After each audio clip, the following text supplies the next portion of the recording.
Voice. വേദന സഹിച്ചു നിൻ ശരീരശക്തി പോയതാ, നിരാശയിൽ മുഴുകി നീ കിടക്കുമ്പോൾ യേശു ശക്തൻ മാറ്റുവാനറിയും നായവനതും. വയ്ക്കുക നിൻ ഭാരവാവൻ പാദത്തിൽ, വയ്ക്കുക വയ്ക്കുക വയ്ക്കുക നിൻ ഭാരമാവൻ പാദത്തിൽ. സംശയം കൂടാതെ വിശ്വസിക്കുമെങ്കിൽ രക്ഷകൻ നിശ്ചയം സ്വതന്ത്രനാക്കും നിന്നെയും. സംശയം കൂടാതെ വിശ്വസിക്കുമെങ്കിൽ രക്ഷകൻ നിശ്ചയം സ്വതന്ത്രനാക്കും നിന്നെയും. ഫസ്റ്റ് സെഷനിലേക്ക് പോവാം. ഉൽപ്പത്തി ഓർ ജനസിസ്. ഉൽപ്പത്തി പുസ്തകം 16-ാം അധ്യായത്തിൻ്റെ 15-ാമത് വാക്യം. Genesis chapter 16 verse 15. പിന്നെ ഹാഗാർ അബ്രാമിന് ഒരു മകനെ പ്രസവിച്ചു. ഹാഗാർ പ്രസവിച്ച തൻ്റെ മകന് അബ്രാം ഇസ്മായേൽ എന്ന് പേരിട്ടു. And Hagar bear Abram a son, and Abram called his son's name, which Hagar bare Ismael. Second സെഷനിലേക്ക് പോവാം. റിക്വാറിൻ്റെ ബുക്കായ ദ പർപ്പസ് ഡ്രിവൺ ലൈഫിലേക്ക്. Learning to love unselfishly is not an easy task. It runs counter to our self centred nature. That's why we are given a lifetime to learn it. Of course, God wants us to love everyone, but He is particularly concerned that we learn to love others in His family. As we have already seen, this is the second purpose for your life.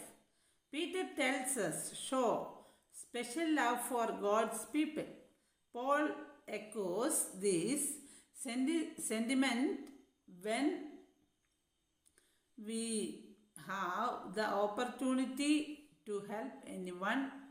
We should do it. Third session, Proverbs or സദൃശവാക്യങ്ങൾ.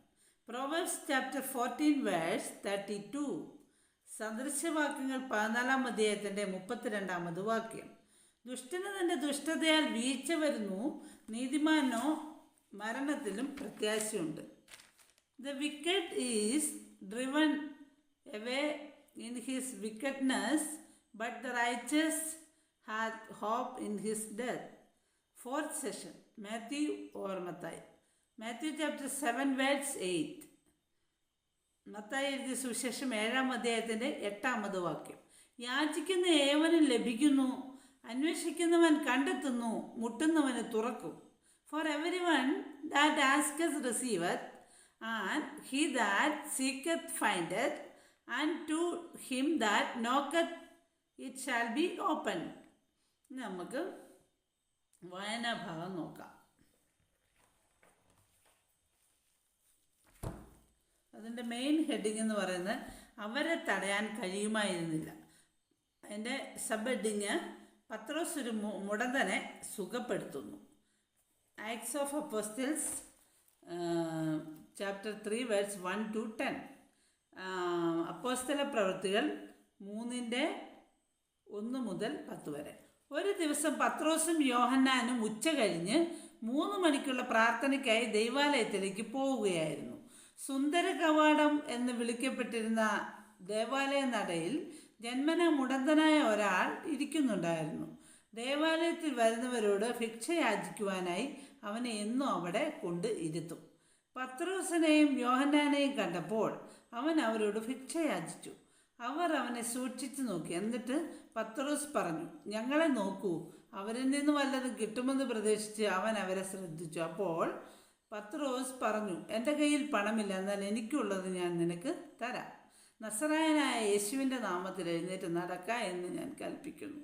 അവൻ്റെ വലത് കൈക്ക് പിടിച്ച് പത്രോസ് എഴുന്നേൽപ്പിച്ചു. പെട്ടെന്ന് അവൻ്റെ പാദങ്ങളും കണങ്കാലുകളും ബലം പ്രാപിച്ചു. അവൻ ചാടി എഴുന്നേറ്റ് നിന്നു. അവരോടൊപ്പം നടന്ന് ദൈവാലയത്തിനുള്ളിലേക്ക് പ്രവേശിച്ചു. തുള്ളിച്ചാടി നടന്ന് ദൈവത്തെ സ്തുതിച്ചു. അവൻ നടക്കുന്നതും ദൈവത്തെ സ്തുതിക്കുന്നതും എല്ലാ ജനങ്ങളും കണ്ടു. ദൈവാലയത്തിൻ്റെ സുന്ദര കവാടത്തിൽ ഭിക്ഷ യാചിച്ചുകൊണ്ടിരുന്നവനാണതെന്ന് അവർ തിരിച്ചറിഞ്ഞു. ജനമെല്ലാം അമ്പരന്നു പോയി. അപ്പോൾ ഇനി നമുക്ക് ഇത്തരം വായിച്ചതിൻ്റെ എല്ലാം കണ്ടൻസ് അല്ലെങ്കിൽ ഉള്ളടക്കം കൂടെ നോക്കാം. നിങ്ങൾ ഈ വായനഭാഗം ഞാൻ തരുന്നതൊക്കെ വായിച്ചു നോക്കിക്കഴിഞ്ഞാൽ ഇതിനകത്ത് തരുന്ന തമ്പനയിലും അങ്ങനെയുള്ള ചോദ്യങ്ങൾക്കൊക്കെ ഉത്തരം അതിനകത്ത് തന്നെ ഉണ്ട് കേട്ടോ. അപ്പോൾ എല്ലാവരും ഇതുപോലെ ഇരുന്നാൽ പോരാ, എല്ലാവരും കമൻറ്റ് ചെയ്യണം, സബ്സ്ക്രൈബ് ചെയ്യണം, ഷെയർ ചെയ്യണം, എല്ലാ കാര്യങ്ങളും എല്ലാം ചെയ്യും. ഞാനത് പറയാറില്ലാത്ത എന്താണെന്ന് എല്ലാവർക്കും അറിയാമല്ലോ എന്ന് ഓർത്തിട്ടാണ് ഞാനത് പറയാത്തത്. അപ്പോൾ നമുക്ക് ഉള്ളടക്കത്തിലേക്ക് പോകാം. ഉൽപ്പത്തി ഓർ ജനസിസ്. പിന്നെ ഹാഗർ അബ്രാമിന് ഒരു മകനെ പ്രസവിച്ചു. ഹാഗർ പ്രസവിച്ച് തൻ്റെ മകൻ അബ്രാം ഇസ്മായേൽ എന്ന് പേരിട്ടു. അപ്പം മിസ്രൈം ദാസിയായ ഹാഗാർ അബ്രാമിനൊരു മകനെ പ്രസവിച്ചു. ഹാഗാർ പ്രസവിച്ച തൻ്റെ മകന് അബ്രാം ഇസ്മായേൽ എന്ന് പേര് ഇട്ടതായിട്ട് നമുക്ക് കാണുവാൻ സാധിക്കും. അതിൻ്റെ ഇംഗ്ലീഷ് പോർഷനിലേക്ക് പോകാം. And Hagar bare Abram a son and Abram called in his son's name which Hagar bare Ishmael. നമുക്ക് സെക്കൻഡ് സെഷനായ റിക്വയർമെൻസിൻ്റെ ബുക്കായ ദ പർപ്പസ് ഡ്രിവൻ ലൈഫിലേക്ക് പോകാം. അതിൻ്റെ ഉള്ളടക്കം നോക്കാം. Learning to love unselfishly is not an easy task. It runs counter to our self-centered nature. That's why we are given a lifetime to learn it. ഇനി നമുക്ക് തേർഡ് സെഷനിലേക്ക് പോകാം. തേർഡ് സെഷൻ എന്ന് പറഞ്ഞാൽ പ്രോവർബ് ഓർ സദൃശവാക്യങ്ങൾ. ദുഷ്ടന് തൻ്റെ ദുഷ്ടതയാൽ വീഴ്ച വരുന്നു, നീതിമാനോ മരണത്തിലും പ്രത്യാശ ഉണ്ട്. The wicked is driven away in his wickedness, but the righteous hath hope in his death. Fourth session or Matthew or Mathai. യാചിക്കുന്ന ഏവനും ലഭിക്കുന്നു, അന്വേഷിക്കുന്നവൻ കണ്ടെത്തുന്നു, മുട്ടുന്നവന് തുറക്കും. അത് പറഞ്ഞിരിക്കുന്നത് യാചിക്കുന്ന എന്ത് കാര്യങ്ങളാണ് നമ്മൾ യഹോവയുടെ നാമത്തിൽ യാചിച്ചാൽ അത് കിട്ടും. അത് ഉറപ്പായിട്ട് ബൈബിള് മത്തായിയിൽ പറഞ്ഞിരിക്കുകയാണ്. അതായത് നല്ല എല്ലാ സുവിശേഷങ്ങളും പറഞ്ഞിട്ടുണ്ട്. യാചിക്കുന്ന ഏവനും ആരാണെങ്കിലും ദൈവത്തോട് യാചിച്ചാൽ അവൻ ഏവനായാലും ആരാണെങ്കിലും അവർക്ക് ലഭിക്കുന്നു. അന്വേഷിക്കുന്നവൻ കണ്ടെത്തും. എന്ത് കാര്യങ്ങളാണ് നമ്മൾ അന്വേഷിച്ചാൽ അത് തീർച്ചയായിട്ടും കണ്ടെത്തും. അത് ദൈവത്തിൻ്റെ വചനത്തിലുള്ള വചനം ഒരിക്കലും മാറ്റമില്ലാത്ത വചനമാണ്. പിന്നെ മുട്ടുന്നവന് തുറക്കും. ഇത്രയും 3 കാര്യങ്ങളാണ്. യാചിക്കുന്നവൻ ലഭിക്കും, അന്വേഷിക്കുന്നവൻ കണ്ടെത്തും, മുട്ടുന്നവന് തുറക്കും. 3 പോയിൻ്റാണ്, പോയിൻ്റ് ബൈ പോയിൻ്റായിട്ട് അതിനകത്ത് കാണുന്നത്. ഇനി അതിൻ്റെ ഇംഗ്ലീഷ് പോർഷനിലേക്ക് പോകാം. For every one that asketh receiveth, and he that seeketh findeth, and to him that knocketh it shall be opened. അപ്പം എല്ലാ സെഷനൂടെ കഴിഞ്ഞിരിക്കുകയാണ്. God bless you abundantly.